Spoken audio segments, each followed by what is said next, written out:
Hi everyone, welcome back to my YouTube channel. Thank you guys so much for joining me. If you're new here, my name is Holly. I make food and fitness content, and if you're not new here, welcome back to the channel. So surprise guys, happy mid slash like end of week random YouTube video. I know I normally upload on a Sunday, but two things. I made myself a big promise that going into kind of like this new chapter of my life, I would try to put out more YouTube content. Number two is I have had a lot of questions recently, specifically kind of revolving around the move, and it's really hard to like answer everything in the comments sometimes. So I thought actually I would just sit down and have basically a huge like catch up with you guys on like everything that has been going on, everything behind the scenes, and yeah, just things like that. So you guys are up to date on literally everything that is currently going on in my life. So for this, I did ask you guys for some questions on Instagram, and you guys definitely provided a lot of questions, so I'm probably not gonna be able to get through all of them, but there was quite a few fairly similar ones, so I'm just gonna jump in and kind of answer them like in categories. I think that was what I was trying to say there. So the first question was, what made you move to LA and how long will you be there for? So this is probably the biggest question I've had, is like, why am I even here? I do feel like I have sort of touched on it, and I'm sure some of you saw my journey when I came out to LA last year, but I guess like why like LA even came into my mind and why like moving abroad even came into my mind. So ever since I was younger, literally like 14, 15, it has just always been my dream. I've just always known that at some point in my life I would move abroad. I just didn't really know when that was, and I'll be honest, I didn't think it was probably going to be until I was like 35, maybe more towards like 40, just because I never thought I would be self-employed and have the flexibility to go and do something like this at the age of 26. So it kind of came to like a turning point like 2 years ago when I kind of felt like I was a little bit done with Manchester, not for any specific reason. I'd just been there for I think 5 years at that point, and I was like, I'm kind of ready for something different, but I don't really know what that is. And for me in the UK, it was either Manchester or London. There was no other city that I would really go to, and London has it's just never had that pulling point for me. And I know some people absolutely love it, and I can see why, but I've just never really loved London that much. I don't know whether that's because I grew up in Kent, so a lot of weekends we would spend going into London, so I kind of have seen London, and I just never, I don't know, I just never really felt like it was somewhere that I really wanted to live. And it got to a point where I was like, right, okay, well, where do I kind of see myself going for this like next chapter? Like I said, I never thought I would be in the position to have the flexibility to be able to make this move at this age. And I was like, well, why don't I just go for it? Like, why don't I just try and live somewhere else? And that was what kind of instigated the trip to LA at the beginning of last year. So it was always like LA or Australia were in my mind. And the main reason like LA ever kind of even popped in was I remember taking a trip to LA when I was like 18 years old, and I was with my sister, and I just remember we were on a walk one day, and I was like, wow, like imagine like getting to live somewhere like this. Like I just think it's such an amazing place. Like these people are so lucky, and I just feel like that moment was really stuck with me. And when I was thinking about where I wanted to live, and I was like, well, why don't I just like go for it? I'll come out for a month, I'll try it, I'll see if I even like it, because when you're 18 and 25, I feel like what you like definitely changes. So I came out last year. I just absolutely loved it. I think the pulling points were definitely there. Like I love the weather. I think the people are super friendly. I think the food is great. I think the running locations are amazing. Like California has so many different places within it. There is just so much adventure to be had in a state like California, and I think that really enticed me because I really just felt like I wanted like a big adventure. That was what basically led to me applying for my visa, and then yeah, moving out here, living here now, which is crazy. And if I think back to that 18-year-old girl walking around Rodeo being like, oh my god, people are so lucky to live here, like I just want to be like, we did it, you live there now, which is absolutely mind-blowing and such a nice like full circle moment. And in terms of how long I'll be here, so my visa is 3 years. I would love to be here for 3 years, and then at that point reassess whether I extend my visa or whether I move back to the UK or I move on somewhere else. I'm not really sure. Like obviously 3 years is a very long time, but I'm not putting the pressure on the situation, because living somewhere is very, very different to visiting. I already feel slightly different from how I did last year, not in a bad way, probably more in a good way, but it's just definitely different when you are somewhere permanently than when you know that you're going to be going home at the end of the 4 weeks. So who knows, honestly, in a year's time, if I'm like, you know what, I took this giant leap, I'm really proud of myself, but actually this isn't somewhere I see myself living for the foreseeable, I will move home or move somewhere else. Like, I'm not putting the pressure on myself to have all the answers right now, and I think that's like a nice thing to do. And it's nice that I'm not sat here like, this is going to be my forever home, because I might not like it in a year, and that's fine. And I saw this quote the other day, and it said, rather an oops than a what if.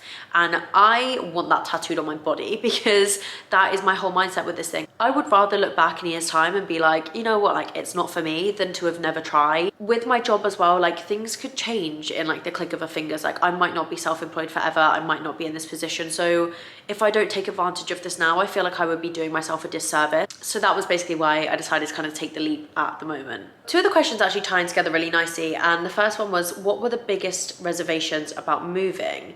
My biggest worry and my biggest reservation was definitely not really knowing anyone. I think even to move to a different city where you don't really have like solid friends or family is a little bit risky. That was the thing that I was really nervous about, was moving here and being like, oh my God, I'm so far away and I'm essentially alone. That's a really horrible feeling, and it's really daunting. And that was probably the only reservation that I had in my mind. However, I feel like I've been so fortunate that even within being here for what, like 10 days now, I've already met such genuinely lovely girls and lovely people, which has just made the whole experience even better. And that ties into the second question of, how do you make friends when moving to a new place? So again, this was something that I was like, where do you even start? Like, do I just go up to people on the street like, hi, I've just moved, like, do you want to hang out? Like, is that weird? Probably. I think if you have a social media platform, whether you have 200 followers or 200,000 followers, like, it really doesn't matter.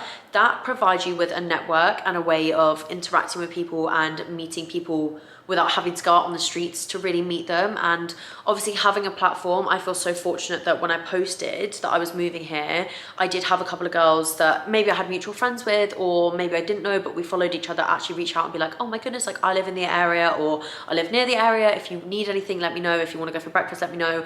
I have taken everyone up on every single opportunity they've offered me. Like, if you have messaged me saying, do you want to go for a coffee? You best believe we are sat having a coffee, because I, coming into this, was like, I really need to put myself out there. And I can definitely be a bit of a hermit, and I definitely was a bit of a hermit and loved a hibernation in Manchester. But with this, I was like, I just need to be a lot more outgoing, and I just really need to like put myself out there and meet as many people as possible, because I think that's how you find like your people. Like, not everyone is going to be your person, and that is fine, but as long as I can look back and say that I really tried and I really put myself out there, then I can be really proud of myself. So yeah, I've just been basically kind of connecting with girls that I've known maybe through social media, had like mutual friends with, and then they've connected me with like their friends. So I feel like I've been really like fortunate. If I felt like I was struggling at any point, I was actually going to use the like Girls Who Travel Facebook page. I don't know if you guys have seen it, but basically it's a Facebook page where girls kind of post if they're traveling somewhere or if they're moving somewhere, and there's honestly girls from like all over the world that comment on it, and they'll go and meet up with each other. So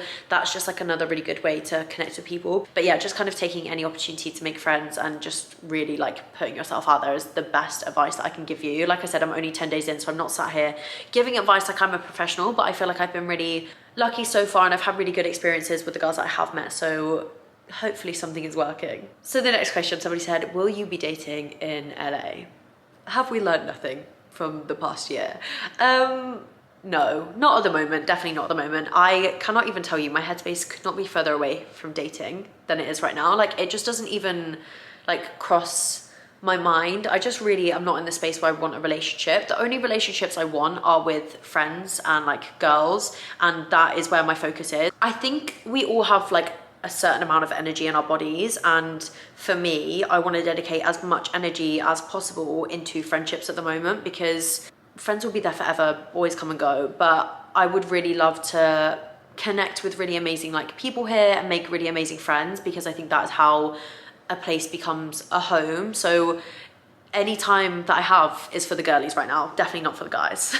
So a lot of these questions have been on the visa process. I will just say I did answer and speak about my visa process in my moving to LA vlog, so I'm not going to touch too much on that, because I feel like it's quite a repetitive conversation if you've already heard that video. So if you do want information on that, just pop over to that video.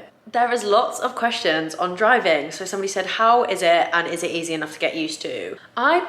I'm gonna go out on a limb here. I'm gonna say driving in the US is easier than the UK. The roads are so much bigger that I personally just feel like you have so much room that you just feel a little bit safer, and a lot of the roads are just straight. So I feel like we have a lot of roundabouts, we have a lot of twists and turns, and they don't really have that here. Like if you're on the freeway, you are just going straight unless you're turning off. So I think once you kind of get around being sat on the other side of the car and driving on the other side of the road, you do just adapt. Also, one thing that I love about the US that I don't know why we don't do in the UK is if you're parking, you have to be facing the direction of traffic. So there is a constant reminder of the direction that I need to be driving in, because sometimes I'm like, oh my God, is it the left or the right? But you just look at the way that the parked car is facing and you just drive in that direction. The only, I would say, like small incident I've had is because I'm currently driving an automatic and at home my Ford Fiesta was a manual. Last night when I was driving, it was like my left leg that doesn't have to do anything when I'm driving an automatic suddenly just took over and thought that we were back in a manual, and just, I don't even know, it was like an out of body experience. I just pumped so hard on the brake. Thank goodness nobody was behind me, because it definitely would have caused a collision. But it just went so hard on the brake, and then I was like, oh my God, what is happening? Because like the car obviously started to brake like it should if you're pressing the brake, but I didn't understand, I couldn't compute in my head why it was braking, because I thought I was pressing the clutch. That's the only kind of like bad driving experience that I've had. But again, like I said, I was so fortunate that nobody was behind me, and now I just need my left leg to like go to sleep when I'm driving. Somebody said, other than friends, family and Percy pigs, what do you think you're gonna miss from the UK? I know what it is. I am gonna miss the snack selection in the supermarkets. Is that a really rubbish thing to say? Like, I'm trying to think if I've missed something really like sentimental here, but I will say I think UK, like US snacks are fun. Like they have really fun things here. When you go into Tesco's, they just have such good like snacks and biscuits. Like they don't have biscuits here. Biscuits aren't really a thing. So I think that is something I'm gonna miss. I think I'm gonna have to ask my mum to send me like a monthly care package with like Squares bars and like party ring packets, Percy pigs obviously, skips, just like What's-its, like things like that. Like I think I'm probably gonna miss quite a lot. So somebody has asked, how is your hip and knee recovery? It's not been going great, guys, I'm not gonna lie. It's definitely taking a lot longer, and kind of like on that, a lot of the questions were about like if I'm going to do run clubs, if I'm going to be posting running content, and I'm not doing those things because I don't want to.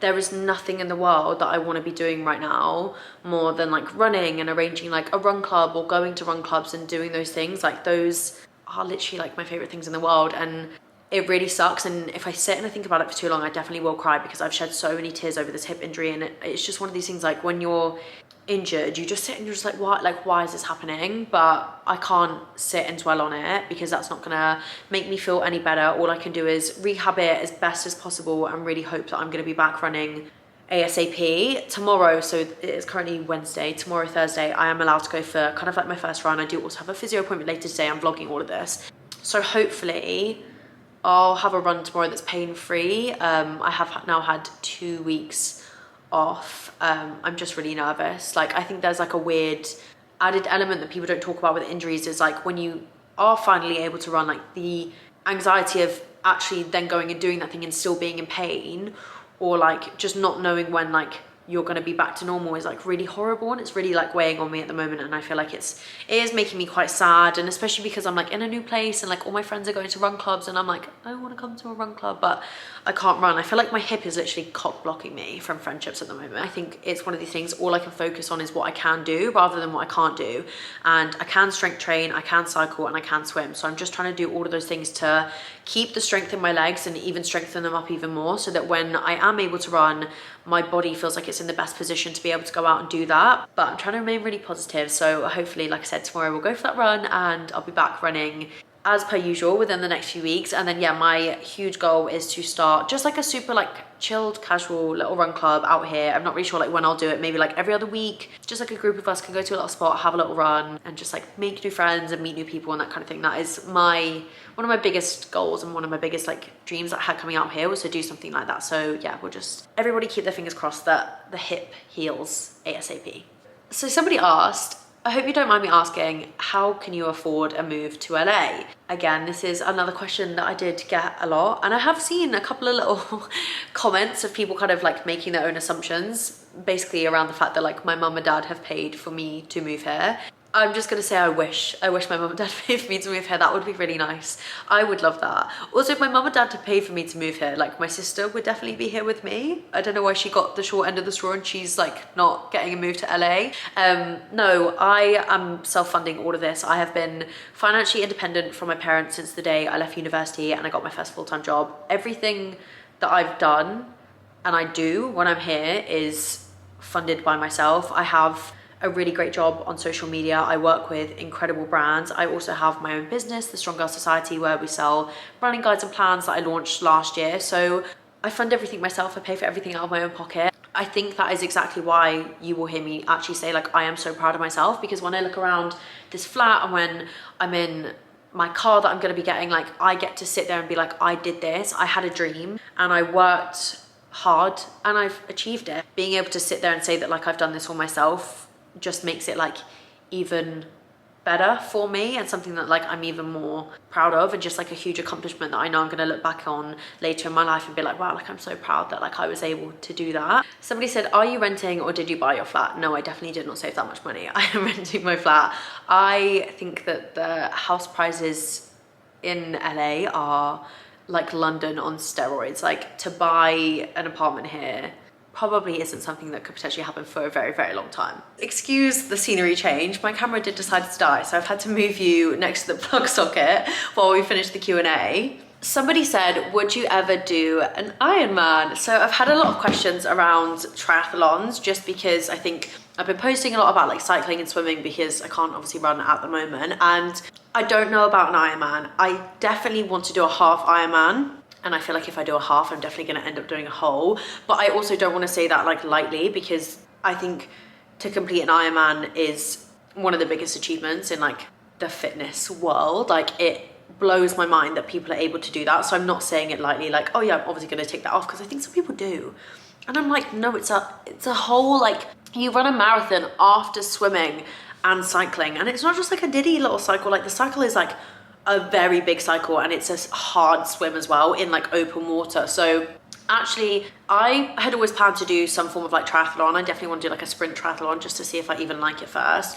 That was actually gonna be my plan last year going into this year. However, I really wanted to focus on my running this year, which is funny considering I can't even run at the moment, but that was basically why I decided not to do a triathlon this year. And actually I wanted to focus on that next year, because I think sometimes it feels like you want to do everything at once, and I'm definitely that person. I want to do everything at once, and especially with social media, you see people taking off like goals or like life achievements like within the space of like 3 months that take some people like 4 years to do, and that's amazing for them. But for me, realistically, that's not something I want to rush. Like if I do a half Ironman, I really want to dedicate myself to it, and I want to absolutely put everything I have into it, just like I did with all of the marathon training that I did and the marathon training that I'm hopefully going to be doing this year, because that is my focus. That marathon that I'm running in California in December. I don't know whether I've mentioned that it's in California in December. I told you guys I was going to be doing a marathon this year, but I don't know whether I spoke about it since I said that I was moving, but it is in California. It's the California Marathon in December.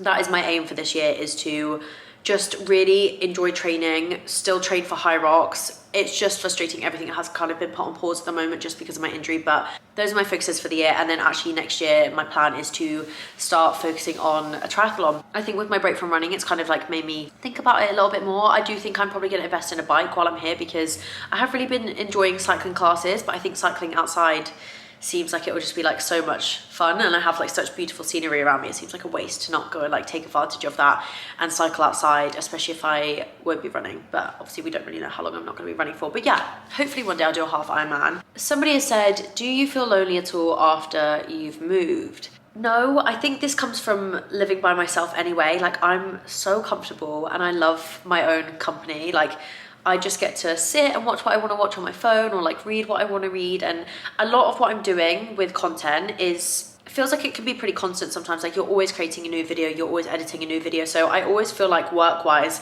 I have something to do. But obviously, like I said, I've met like such lovely girls that I'm probably meeting someone like nearly like every day for the rest of the week. So I have a lot of people around me that like I am seeing. So I haven't really had any moments where I feel lonely, and touch wood, it stays that way. The next question is, have you ever felt unsafe in LA by yourself? This, again, was probably another thing that I was like fairly worried about when I was moving here, because I always felt so safe in Manchester, but it's like anywhere in the world, like there is definitely unsafe parts of LA where I would never really like travel, and I don't know how comfortable I feel like walking around by myself like at night, but again, I wouldn't really choose to walk around like Manchester late at night by myself anyway. But in my building complex, I feel so safe, like the security is high here, which is why I felt so comfortable moving here by myself, and it was something that was a huge requirement of mine when I was moving into an apartment. There was just no chance that I was going to move somewhere where I didn't feel like I had high security around me. And like, for example, in this building we have like 24/7 security patrolling the building, so I feel very, very safe here.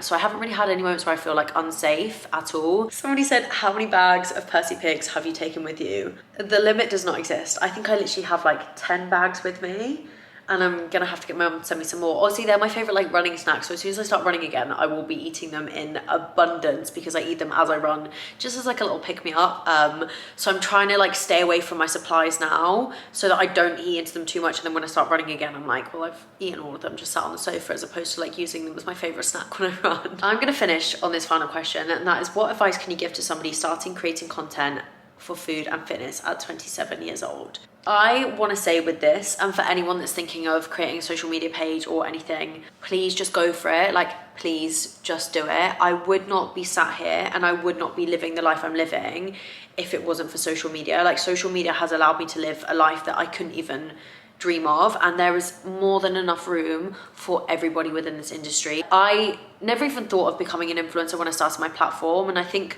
maybe that kind of helped that I never went into it with that mindset of like wanting to grow, because when it happened, it felt like it happened quite organically, and I just felt like it was like this really cool thing, and I didn't put too much pressure on it. So I think that is probably a massive piece of advice, is please don't put too much pressure on it. Don't put too much pressure on yourself. Just go for it. Like, I think the biggest thing that holds people back is like this embarrassment, and that held me back for a long time, of not wanting to share my fitness journey on my main platform, because I didn't want people from school to see it, because I was embarrassed. But if I'd have been embarrassed, I wouldn't be sat here now.